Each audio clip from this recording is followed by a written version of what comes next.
Hello and welcome everybody to how to learn GSC, aka how to do Z-Tavern mods tutorial. So first thing first, you want to go to your Discord, go to Z-Tavern, install everything. When it's done, install Visual Studio to code like this. And then you go to local app data, you go to scripts, and you create a .tsc file, so to tutorial.script here. First thing you want to do is init every time. Create function init. Start create function level thread on player connect. So when the player connected, this function trigger. Define the function here on player connect. In this function, we are going to add a loop with a for. So it's good if you do the same as me. Okay, pause the video if you need to. I will try to keep it short. Make loop for level wait till connected. This is an event, so we wait for the event connected, and the event who sent this is the player. So now we can catch player, and we can use player to use player thread change player HP. There we go. So now we have created a custom function for the player, change player HP. Because it is a function called with the player parameter, we can use self I print a length, so you print something. So we're gonna print hello world as our first thing to do.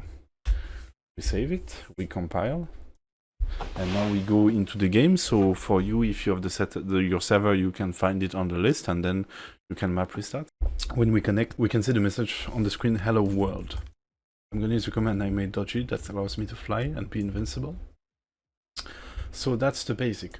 So this is how to create player function. Now let's see how we can create a level function. So you just type level instead of player, level thread, whatever function you want to call. You always use level thread, you don't have to worry about it.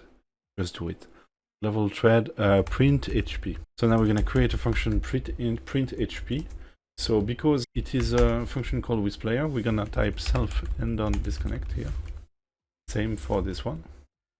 Print HP. So for this one, we're going to want to print the HP of the player. So we're going to make a loop, and we're going to do self I print a length. So for that, the message is only print to ourselves.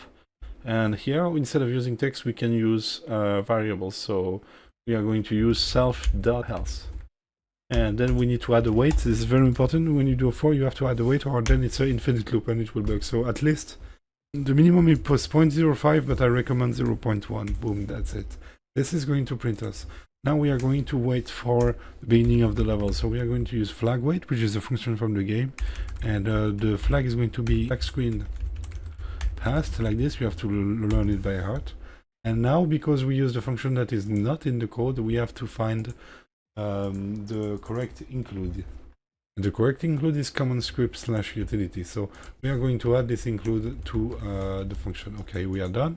Always remember to do small code and then compile, because you don't have to worry too much about debugging, if you know what I mean. So we have the hello world, and now we wait for the black screen to be over. Now the black screen is over, and it should print us the HP every second normally. So this is not the case here. So let's see what's wrong. I call print HP with level, and I try to use self. He does not understand. So there's two ways to go around this. The first one is you do for each loop with player in level.players, and then you can use you don't have to use you use the for, but for each player, and then you can use this. So I'm going to indent right now, and instead of using self, we are going to use player, because player is defined into the for each here. So it's the same with if, else, for each. Now you've already learned all the basic functions, yeah? Okay, so now that we have multiple functions, we covered the level function that is going to print our HP every 0.5 seconds. So we're gonna use map restart. You can do this in your Tyras here, and we are going to type map restart with an underscore, so it resets the map for fast testing. If you have a problem in your code, we will see this later. Okay, you're gonna have a problem with your code, I will show you how to handle it. So we have the hello world. It wait for the black screen to be over. Come on, what did I do wrong?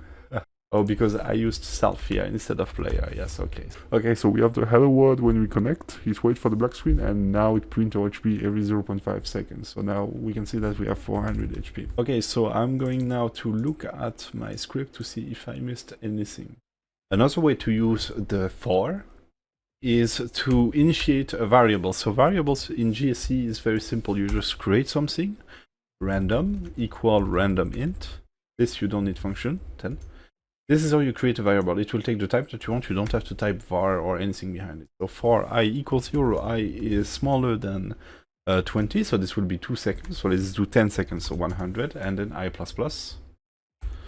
There we go, we have the loop while covered. So now it's going to print the HP for 10 seconds every 0.1 seconds from the code. So we have the hello world at the beginning, and now it's going to start to show all the HP for 10 seconds. So the HP changed because I have a bunch of mods that change HP and stuff like this, and now it has been 10 seconds, so it stopped. So with this we have covered pretty much everything from the GSC part. So now we're going to be looking as to how to learn how it works. Well, the best answer to this question is to download the stock script. I will link it down in the video, the stock script, which is like almost all the code from the game that you can find. So you need Visual Studio, the purple one, in order to search this effectively, because you can just type Control F to show the screen here, and you can search for whatever. So if I want to look for teleport, I would be looking for set origin. Here I can see the name of the files, and I can see soft origin. So this is endless. This is an endless resource to learn. So download the scripts file down below in the description, download. And with this, you will be able to learn all the language and progress. You only need the basics, which is what I'm giving you. I will be doing other tutorial, but for now I covered the most important, and you can start working on small things. Like I will give you some ideas so you can try to change your HP, try to print your HP. Always try to print stuff. It's very important for debugging because this is the main tool. So print your movement speed with get move speed scale. You will need to download an extension in Visual Studio Code, which is what you use. Use an extension for GSC, research it, GSC extension. It takes 2 seconds, you download it, and it will autofill you the functions, the basic functions: set movement speed, get current weapon. You can change your weapon, you can change your ammo, you can change the reload speed, you can change the perk. Look at the stock files and you will learn everything. Rewatch the video, pause when you need to. And that's pretty much it. Thank you so much for watching, and I will see you in part 2. Bye!